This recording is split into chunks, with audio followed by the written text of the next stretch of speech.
دمک خلک دور نیرو ریکان دا خواز آزادکنا دورن خود کن که بوما که زور دریجه به بار بوینه جه دورن خو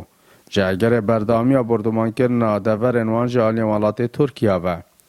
لورافه که بوی اگر که زوربه اون گندنوان هاد بنا چول کرن جیان لوان گندان به اگجاری نمایه و ضررن آبوری به خلک و دوره کتیه که خلج ترسا بردمان بالافران نشین جاو دریا رازو باغن خوب کن. چالاکوان انجواکا سویل دیار دکن پتر 3 سالانه خلق دبیتا قربانی بالافر و توبخانه سپاه ترکیه هر دم حوالاتی سردان جهن خود کن اکثر دبن آرمانجا سپاه ترکیه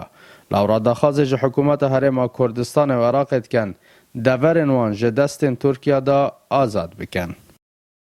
دخوازمش حکومت هر حکومت و پککی و حکومت آنوند اوه که زمانی که بوی خلکی بدونن یعنی که چه نویرد ایمن بن نه و چه بتری یعنی دیف اودیا خوب چیدن سر مسئولیت خوب چیدن صبایا توپاکیان سرخ کلی بدن جاری کدی برای خلکی بدن نویری و بار که حتی نکیم خالی نزونین یعنی دورن مش لای کی وقت نه داگیر کردن اصلا حتی هم دخوازی خواب گینه جه که دخواز آزاد که نویب کن و اول چندین سال خلکی ما یه نالیتن و نه آزاد کردن دا که بچیت سرگندت خواه جان خواب رو بتن ام دخوازش حکمت عراقت کن و بهت سرخط و بوموان جها آزاد کردن چونکه چندین جا مدیدی بردمانی حتی کردن و حکمت حریم خوب وی حولاتی خودان ندرکت.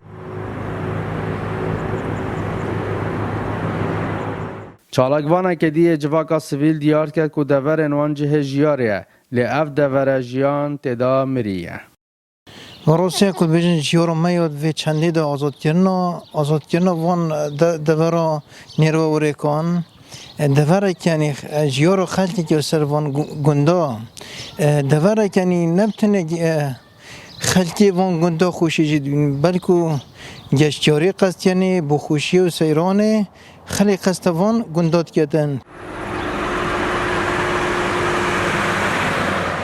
اگر دور نیرو ریکان جه آلی سربازی و بیتا چول کرند جه آلی آبوری و خلک دور مفادار بید و هر واسا بشکا زورا گندنوان دهنه آبادان کرن. اسام عبدالرحمن گلی کردستان ناحیه شلادزه